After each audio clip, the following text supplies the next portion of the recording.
अस्सलाम वालेकुम मेरे प्यारे प्यारे साथियों, उम्मीद है आप सब खैरियत से होंगे। मैं भी अल्हम्दुलिल्लाह बिल्कुल खैरियत से हूँ और दुआ है कि अल्लाह आपको हर तरह की मुसीबतों, परेशानियों और हर तरह की बीमारियों से बचाए, इलाही आमीन। दोस्तों, 90 की दिहाई में बड़ी अय्याशी में से एक अय्याशी पोल्का आइसक्रीम थी। चलो मसाले आम का, आओ खाएं पोल्का। ₹1 के टोकन वाले वीडियो गेम्स थे। स्नो ब्रोस, उफ Chichi मीची, street fighter, double dragon और आर्ट ऑफ फाइटिंग जैसी गेम्स की आखिरी स्टेज पर पहुंचने पर देखने वालों का मजमा लग जाता। स्ट्रीट फाइटर में जब कोई प्लेयर 1 प्लेयर 2 को चैलेंज करता तो हार जीत की उस दौड़ में टोकन पर टोकन चलने से दुकान मालिक की ईद हो जाती थी। दोस्तों, आजकल ऐसे गेम्स से 1000 गुना बेहतर गेम्स कंप्यूटर और एंड्रॉयड फ़ोन्स में आ चुके हैं। लेकिन परेशानी की बात यह है कि आजकल के एंड्रॉयडेड बच्चे जितने फ्रेंडली हैं उतने ही जिस्मानी वर्जिश से दूर। रिवायती खेल छुपन छुपाई, कबड्डी कबड्डी, गुल्ली डंडा, स्टापो, बॉडी बॉडी, पिट्ठू गोल गरम वगैरह तो अब नापैद होते जा रहे हैं। आजकल की नस्ल मोबाइल फ़ोन और टैबलेट से जितनी पास उतनी ही आउटडोर खेलों से दूर होती जा रही है। डेंटोनिक का इश्तहार आज भी देखो तो बचपन आंखों के सामने आ जाता है।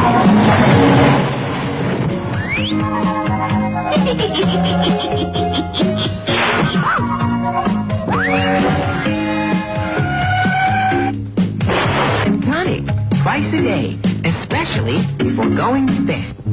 PTV पर चलने वाले 9 बजे के खबरनामे को देखकर मुल्क में अमन और तरक्की का सच्चा या झूठा एहसास जरूर होता था।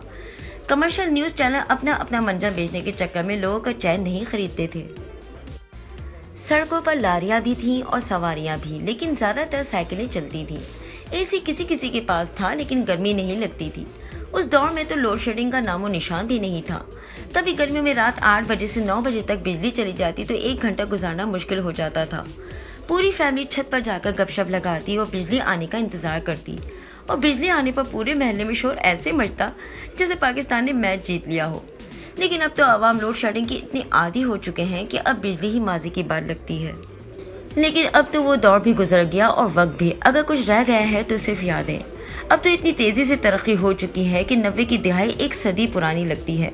आज के पाकिस्तान में किसी चीज़ की कमी नहीं। ये बात भी ठीक है कि वक्त गुजरने के साथ साथ कल्चर में तब्दीली पर गिले शिकवे के बजाय उसे गले लगाना चाहिए। हाँ तो दोस्तों, बचपन के खेल किस किस को याद है? अलग अलग इलाकों और ज़बानों की वजह से खेलों के नाम मुख्तलिफ ज़रूर होते थे, लेकिन खेल कमोबेश एक जैसे ही होते थे। कम से कम इस मामले में सारा मुल्क एक ही पिच पर था। हम लोग जो खेल बचपन में खेलते थे वो आज कहीं भी नजर नहीं आते। गिल्ली डंडा, स्टैपो, पिट्ठू गरम और बर्फ पानी की जगह अब पबजी, पोकेमोन गो, फोर्टनाइट और कैंडी क्रश ले चुके हैं। आजकल के बच्चे बिस्तर से बाहर नहीं निकलते और हम गली से घर वापस नहीं आते थे। जिंदगी बदली, वक्त बदल रहा है और वक्त के साथ साथ खेल भी बदल चुके हैं। कैसे हम लोग गली कूचों में खेल खेलते, वीडियो गेम्स की दुकानों में घुसे और फिर कैसे वीडियो गेम्स हमारे घरों में घुस आए। दोस्तों, जहां टेक्नोलॉजी ने हमें बहुत कुछ दिया है, वहीं उसने हमसे हमारे रिवायती खेल भी छीन लिए। सारा कसूर टेक्नोलॉजी का भी नहीं बनता, कहीं ना कहीं इसमें हमारा भी हिस्सा है। अपने बचपन के उस दौर में जब गेंद और बल्ले से खेलना तो दूर की बात, ठीक तरह से पकड़ना भी नहीं आता था। हम कुछ ऐसे आउटडोर गेम्स खेला करते थे जो भुलाई नहीं भूलते और जिनको खेलने की तमन्ना आज भी शिद्दत से दिल के ऐवानों में शोर मचाती है। उन खेलों का तस्करा आप दोस्तों के लबों पर मुस्कुराहट का सामान मुहैया करेगा। दोस्तों, उन बहुत से प्यारे प्यारे खेलों में से चंद खेलों का जिक्र मैं यहाँ पर करूँगी, जिनमें से एक है पकड़म पकड़ाई। मुख्तसर वक्त के पेश नज़र खेलने के लिए एक बहुत ही उम्दा खेल। होता कुछ यूँ था कि 4-5 बच्चे पुगम के जरिए फैसला करते थे कि दाम किसका है। अब मैं पुगम का तरीका बता दूं कि ये होता था कि सारे खिलाड़ी अपनी अपनी हथेली की पुश को लटकाकर एक साथ मिलाते और उछाल देते थे। किसी का हाथ सीधा होता तो किसी का उल्टा। फैसला अक्सरियत के बिना पर होता था, यानी 5 में से 3 सीधे हाथ निकले तो तीनों खतरे से बाहर। अब बचे 2 में फैसला करने के लिए तीसरे हाथ का होना नागुज़ीर था। आप इसको अंपायर का नाम भी दे सकते हैं। चुनांचे दोबारा पुगम की जाती। दोनों फरीकों में से जिसका हाथ सीधे या उल्टे की बिना पर अकेला रह जाता, पकड़ने की बारी उसकी होती। अब खेल शुरू हो जाता और पकड़ने वाला किसी एक जगह पर खड़ा होकर 5 से 10 तक गिनता, ताकि भागने वाले जल्द से जल्द पकड़ने वाले की पहुंच से दूर हो सके। मुतय्यन गिनती के बाद जब पकड़म पकड़ाई शुरू होती तो जो पहले हाथ आ गया, पकड़ने की बारी उसकी होती थी। उस तेज रफ्तार गेम से एक तो दौड़ भी अच्छी खासी लग जाती और कम वक्त में तफरीह और जिस्मानी वर्जिश का भी अच्छा खासा इंतजाम हो जाता था। बर्फ पानी, इंतहाई दिलचस्प और मज़ेदार खेल। यह आमतौर पर वीकेंड में और ज़्यादा वक्त दस्तयाब होने की बिना पर खेला जाता। यहाँ पुगम के जरिए 2 बंदों का इंतखाब किया जाता जिनको दाम देना होता। एक का काम होता पानी को बर्फ करना और दूसरे का काम होता बर्फ को डीप फ्रीजर में बंद करके पिघलने से बचाना। मतलब ये कि इब्तिदा में दोनों दाम देने वाले एक साथ भागने वालों पर यलगार करते थे। जैसे ही कोई भगोड़ा बर्फ हुआ, दूसरा साथी उसे अपने साथ ले जाकर किसी मखसूस जगह पर अपने पीछे खड़ा कर देता और मदद के लिए आने वालों को या तो पकड़ने की कोशिश करता या कैदी को रेस्क्यू टीम से बचाने के लिए अपनी जान मारता रहता था। बहुत से बच्चे तो अपनी दाम देखकर ही कल्टी हो जाते, यानी खेल से दस्तबरदार हो जाते, और बाज़ मर्तबा पुगम पे ही किसी की पिद्दी लग जाए तो वो खेल शुरू होने से पहले ही मैं नहीं खेल रहा कहकर 9-2-11 हो जाता। कोई रहमदिल लीडर होता तो उसे खेल में शामिल रखता और बारी किसी अच्छे भागने वाले को देता, लेकिन आमतौर पर यह दस्तूर था कि ऐसी हरकत पर आइंदा न खिलाने की धमकी देकर फारिग कर दिया जाता था।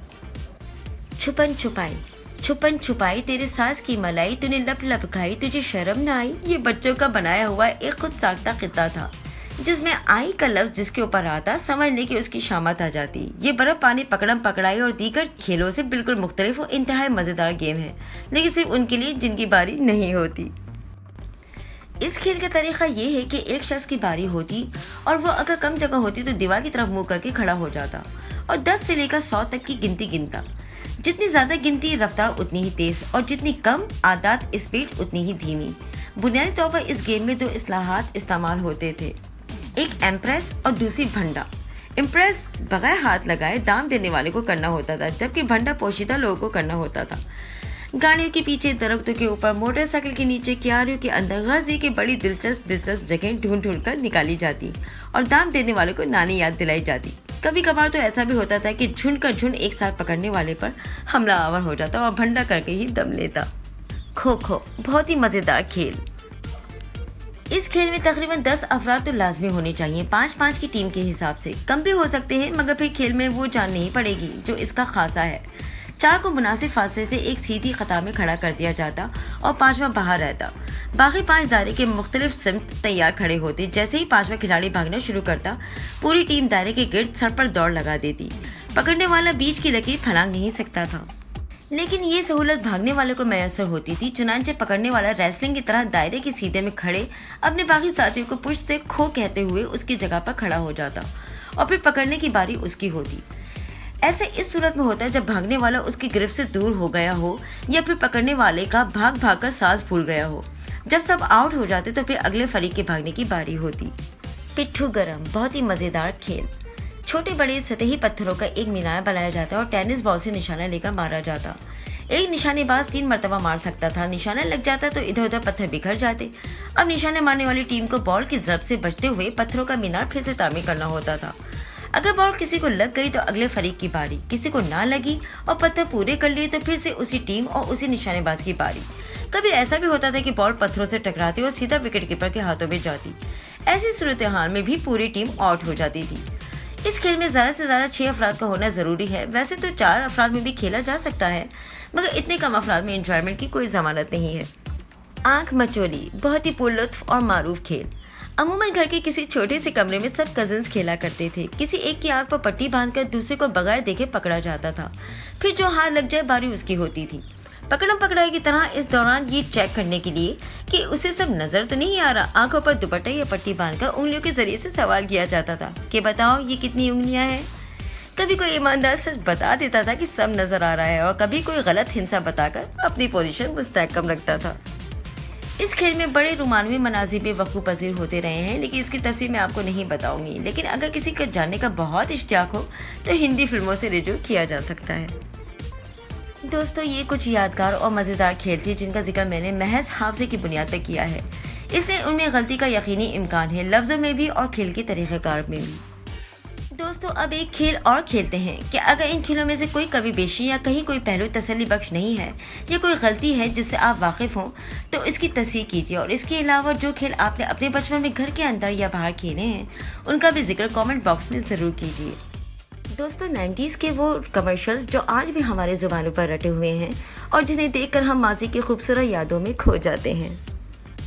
कुछ कमर्शियल्स हमारी यादों में अपना निशान बनाने में कामयाब हो गए हैं, जिनकी कशिश और जिंगल्स हम कभी भी नहीं भूल सकते। तो दोस्तों, देर किस बात की, माजी की उन खूबसूरत यादों की वादियों में चलते हैं। अपने जिलेट ब्लूटूथ रेजर से शेप का मजा उठा रहा हूँ। ब्लूटूथ कई शेप देता है, बहुत दिन चलता। पहला ब्लेड करता है चन, दूसरा चुन चा चा चा चा।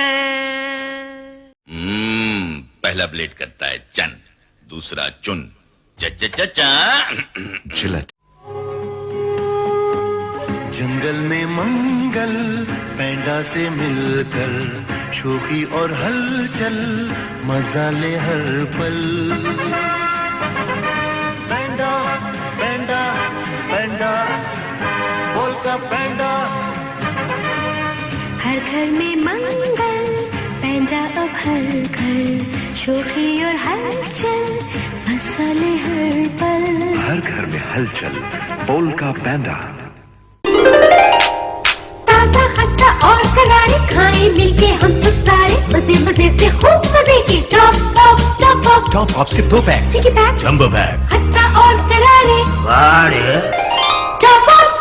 पता है आज मैं शॉपिंग पर गई थी, पार्किंग ही नहीं मिल रही थी। बहुत देर बाद पार्किंग मिली तो भाग भाग दुकान तक पहुंची। इतनी देर हो गई थी इसीलिए जल्दी जल्दी कपड़े लिए। दुकानदार बात ही नहीं समझ रहा था, पैसे ज्यादा बता रहा था। अब तुम्हें तो पता है मैं ज्यादा तो बोलती नहीं। मैंने उससे कहा देखो देना है तो दो वरना।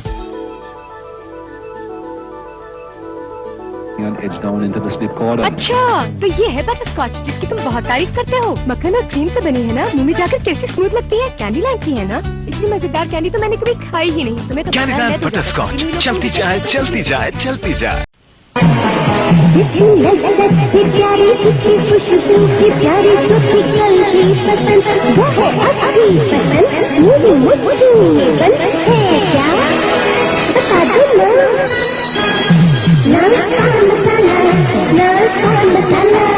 दादी जी के पान दान से खाते थे हम पान। फिर नया जमाना आया अपने साथ गोगो लाया।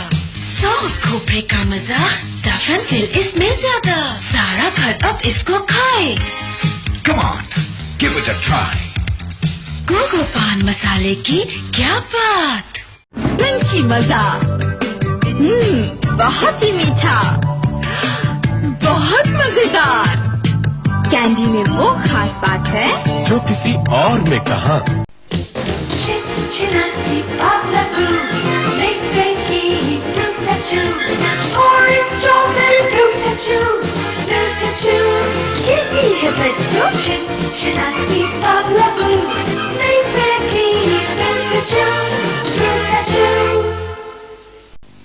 छोटे बबल गम खाओगे? छोड़ो यार, जब बीपी बबल बार जैसी बड़ी बबल बार हो तो इन छोटों को कौन पूछे। पीपी बबल बार। कुकी कुकी हिलाल cookie, coconut inside, milk outside. मजे मजे का हर एक बाइट हिलाल कुकी। लौंग इलायची की खुशबू सांसों को महकाए। गुलकंद की मीठी लहसुन मजा भी खूब बढ़ाए। पान का जायका पान पसंद, पान की खुशबू पान पसंद, पान पसंद। पहले आइसक्रीम सोडा, फिर ऑरेंज सोडा, अब आई हिलाल कोला। एक और सनसनाता मजा हिलाल कोला। हरा हरा pakora, ice cream soda. Get a free Pakola drink and a Hara Hara Ninja Turtle sticker. एक टिकिया में 40 कपड़े, एक टिकिया में 40 कपड़े, खुलकर निकले ऐसे। खुशबू फूलों जैसी, चमकदार सितारों जैसे। कुर्सी मार का साबुन में सबसे ज्यादा जोर, कुर्सी मार का साबुन। दर्द का क्या हल? दर्द का हल दो गोली नई डिस्प्रीन, क्योंकि नई डिस्प्रीन हल हो जाती है। नई डिस्प्रीन दौरान खून में मुकम्मल तौर पर शामिल होकर असर दिखाती है। 2 गोली तलवार के निशान वाली नई डिस्प्रीन।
आपको मेरी आज की ये वीडियो पसंद आई होगी। अगर पसंद आई है तो लाइक का बटन जरूर दबाइए और मेरे चैनल को सब्सक्राइब करना ना भूलें।